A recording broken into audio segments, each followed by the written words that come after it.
Welcome to the Business Spotlight series. My name is Dr. Michael Hartley. I'm a senior partner here at Action Coach in Central Texas. And today I have Alejandro, the CEO and founder of RootStack, as my guest. Today we're going to be talking and going through kind of his business, his journey as a business owner and entrepreneur, potentially some of the challenges and best practices that he's experienced over the years, and really share a peek into what it's really like to own a business as you scale it.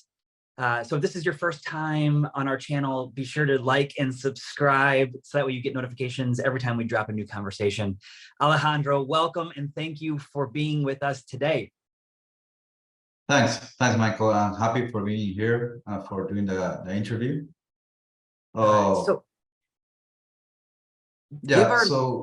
Give our listeners a little bit of a background on you and your business and kind of what it does and how you do it.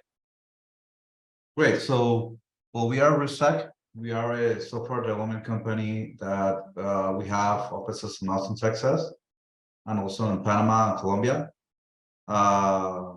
We have been doing this for the past 12 years. And we basically do web, mobile, automations, integrations, IoT, AI, data science, a lot of type of stuff. We are not a company specific with a specific technology, a specific area of expertise. Right now, at the moment, we are 120 people. So basically, it has been a lot of work in the past years. We are three founders that we started in college. So basically we want to build a business. What's my idea? So I talked with Juan and with Diego. They are in Panama. Diego lives in Austin, Texas.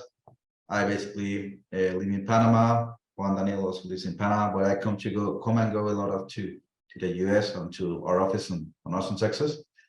So yeah, I was like, hey, I want to do my own business and I want to do a software development company. So we started very, very, very, very small, just on Diego's grandmother house. So basically we started very, very small. Right now we have 200 clients. We have a lot of work. We have been growing a lot. Basically that. My background really, I am the CEO of the company. My name is Alejandro Oses. I have a background as a software engineer, and also I have a finance degree and a management degree.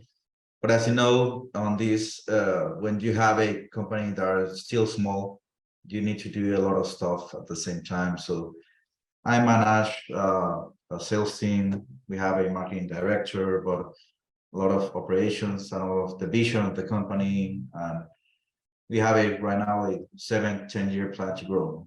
Yeah. You started with co-founders. You still have co-founders. So the structure of the business is always a little bit different when we have business partners and those type of things. So tell us a little bit about kind of how your role specifically as CEO, how you currently like divvy up the responsibilities. Like, what was the thought process as you all started 12 years ago into like, how do we each take our strengths and play towards those? Yeah. So when you start a business, really, if it's your first business, it's not like really like you are gonna have. So hey, I want to have all the structure and this way of different layers of the company. We really were like basically living the day-to-day and having a budget. Right now, the company is completely different. But right now, we have an executive team, like 10 person in the company, besides the founders. My day-to-day really is to strategy, structure operations, manage right now the sales team, help a lot with the sales team. I don't work directly with the clients right now. A couple of meetings and come and go.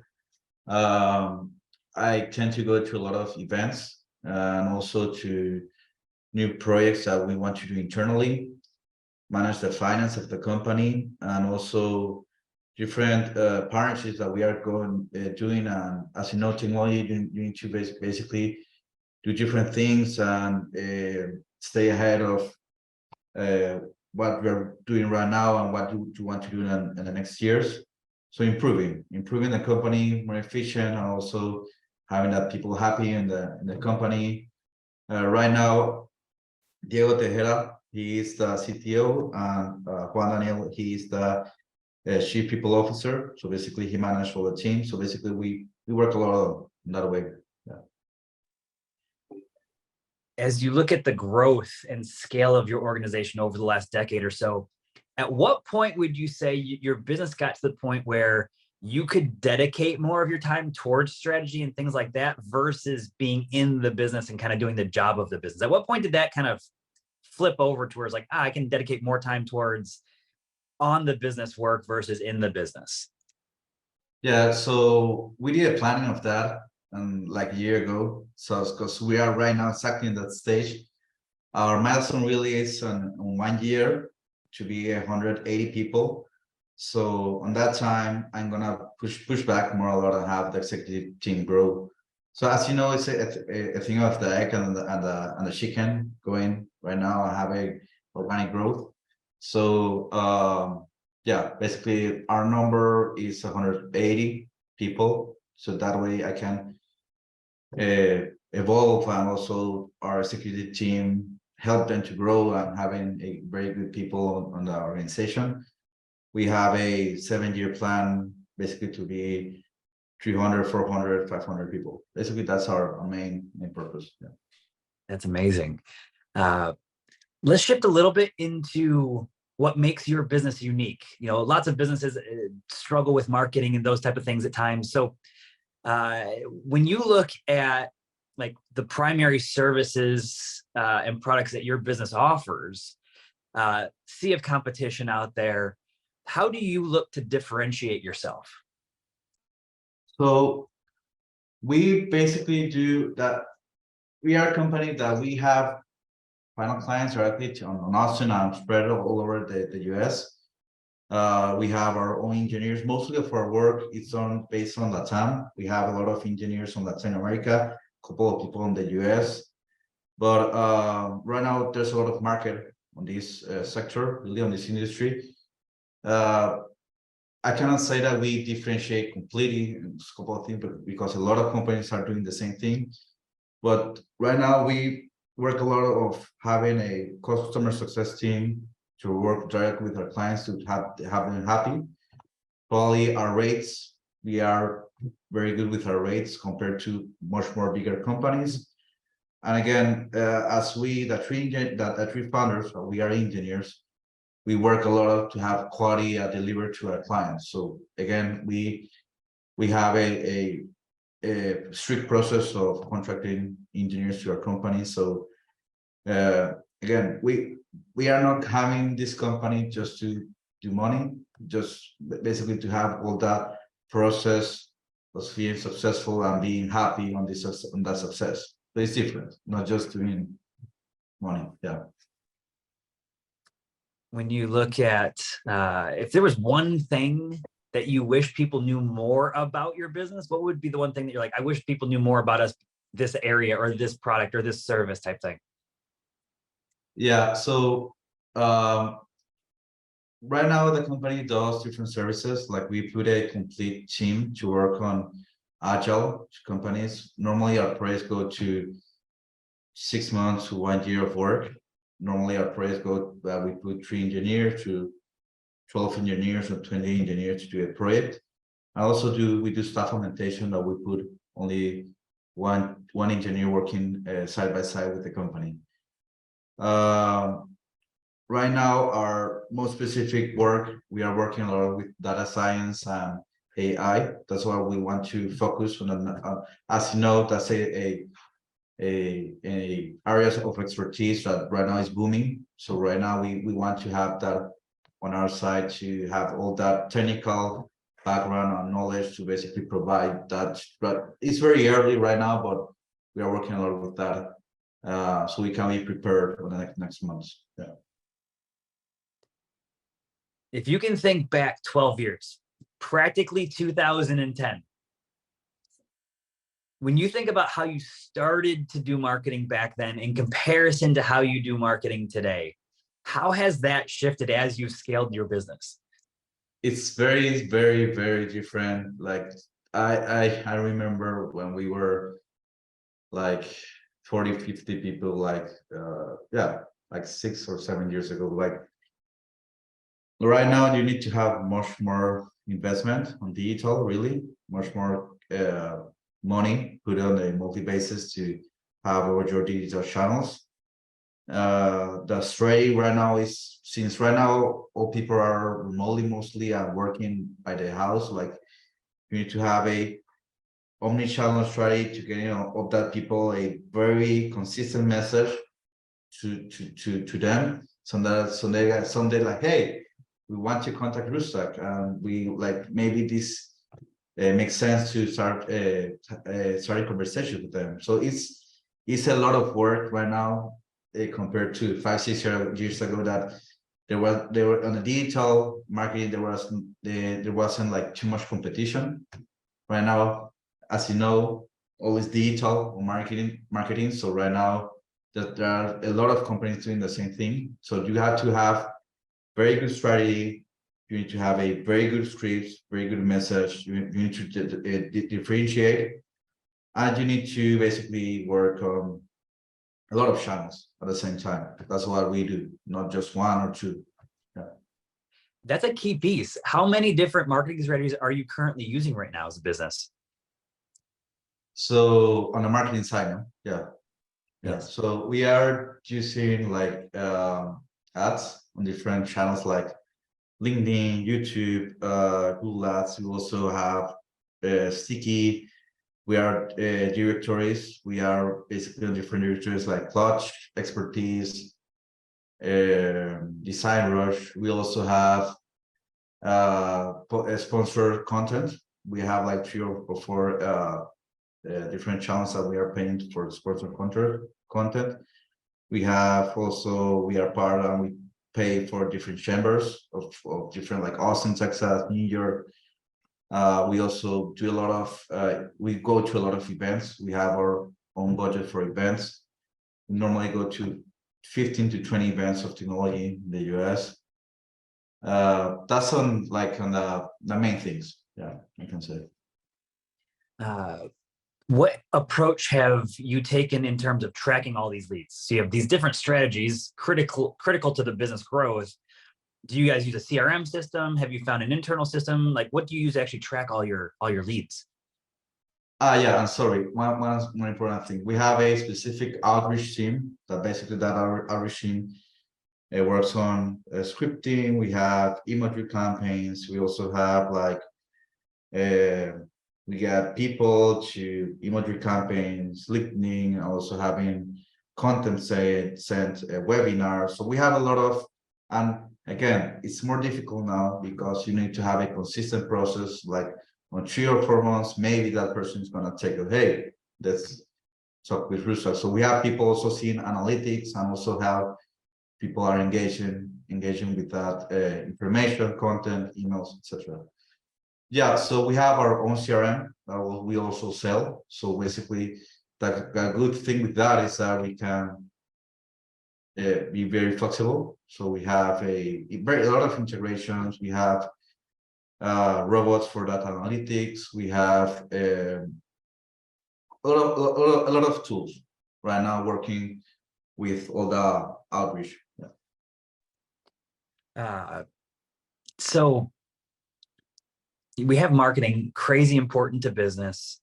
There's also another really important thing for especially new entrepreneurs, new business owners, which is the purpose, the why. Like, why get into business to even start with, right? Because business ownership is an emotional thing, right? It fluctuates, and there's good days and there's bad days and all the things in between. Like, I remember one of my mentors telling me one time, he's like, some of the craziest people on this planet are business owners. Because if you were sane, you would probably never go to do it in the first place, type thing.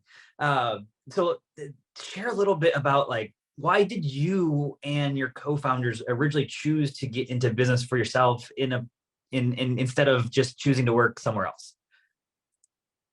Yeah, that's a very good question. And I was running on Saturday, and that's a friend asked me that specific question, like, "Hey, Alejandro, what are like the 5 key things that you need to do to be successful?" So, and not just being successful, really, it's like how to, again, to be a business owner and having all the headaches on a daily basis and vision and making the right decisions, and also have your team happy, and also bring them from one level to a other level, so the company grows, they grow, and we all grow. So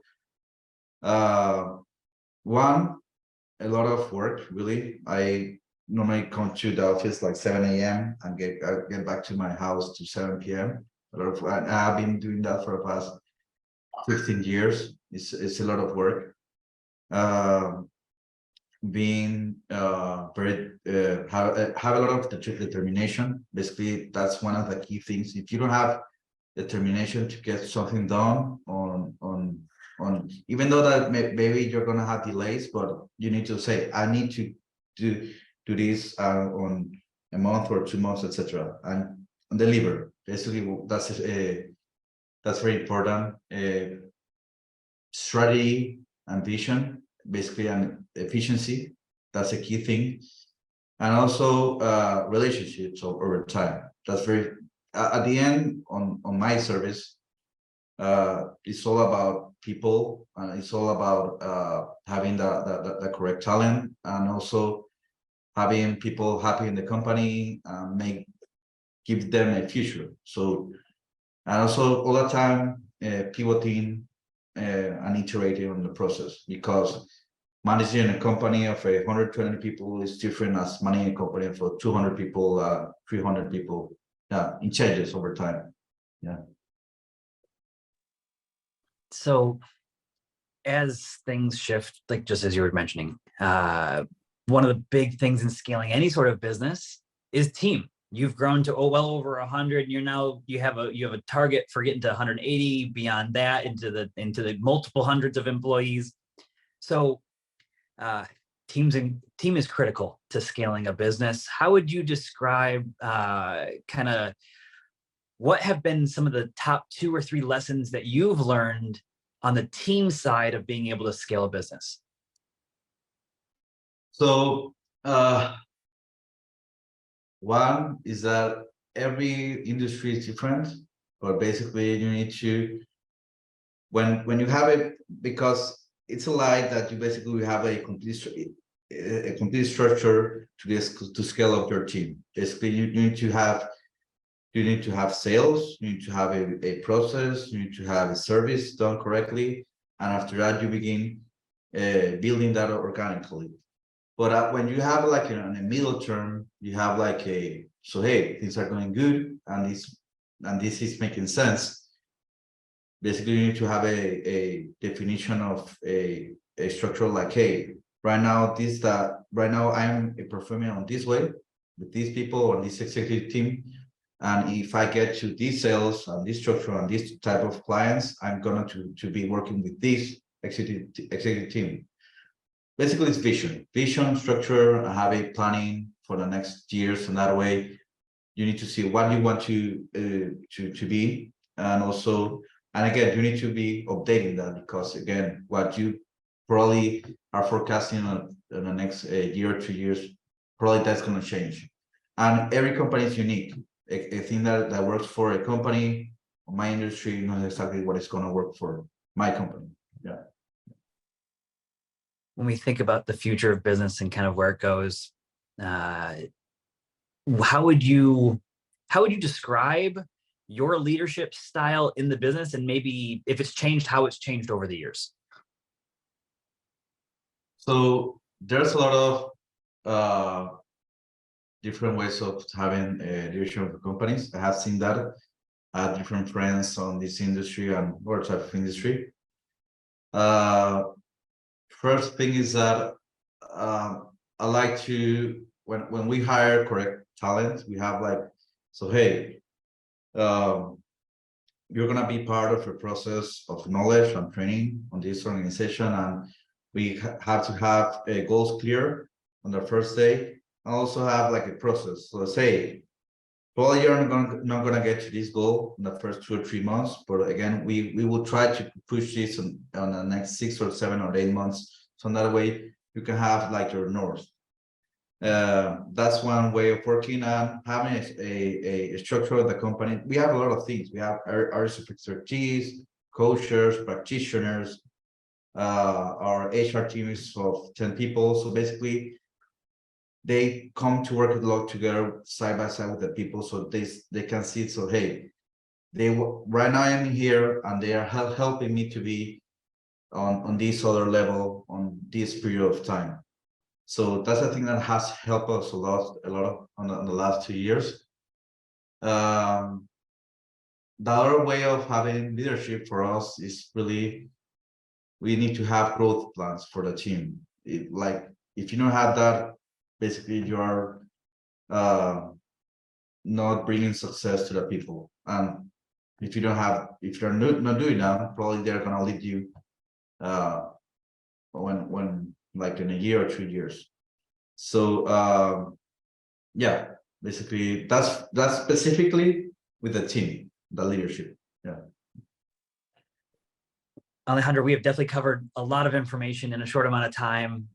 For those watching, I highly encourage you to save this one, come back to it. A lot of key information, especially in terms of for those that are looking to scale a business. If that is for you and you're early on, Alejandro's given some really critical information. So before we wrap up, though, I have a couple quick rapid fire questions, top of mind answers type thing. First one, what is the key to success for you? Determination, being consistent, and being visionary. Basically, that's yeah. Love it. What would be one piece of information that you would, or advice you'd give to another business owner who's just getting started or looking to scale their current business?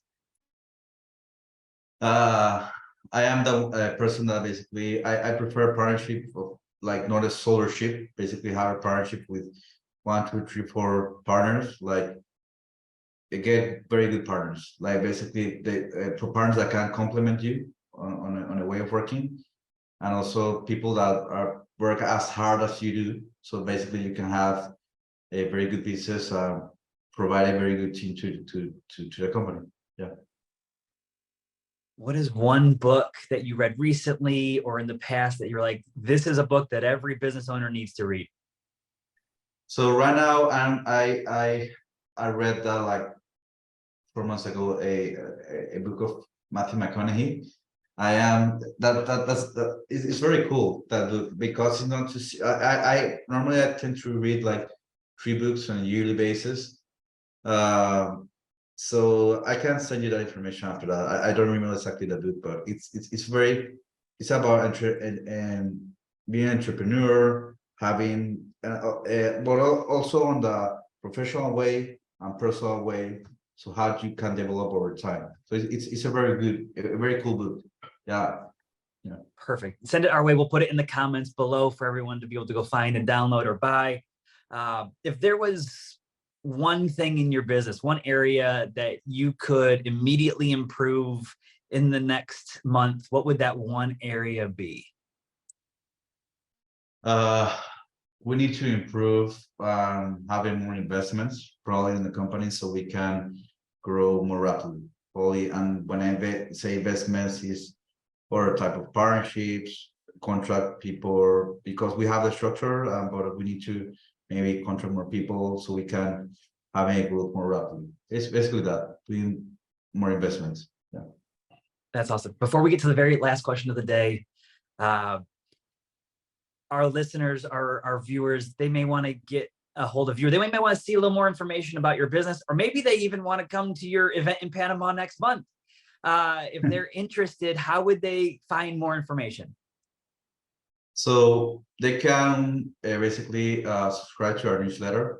They can also send an email to I can send you also information to different emails that we have, so you can put it in the video. But yeah, we send a lot of information. We create a lot of content. Yeah, we have different people on our marketing team that can help, and also any entrepreneur or any people that needs help, they can reach me out, because over time maybe I can find some time to help them out, because again, growing in business, doing this is not easy, yeah. Last question of today. What is most inspiring to you right now? Right now, having the people in the company happy. That's what one of the most important things right now for me. Yeah, changing over time and evolving. Yeah. That is awesome. Thank you, Alejandro, for joining us today. Again, for those watching, please save this one, come back to it over and over again. There's amazing information here on how to properly scale your business and make it a phenomenal rest of your day. Thanks, Michael.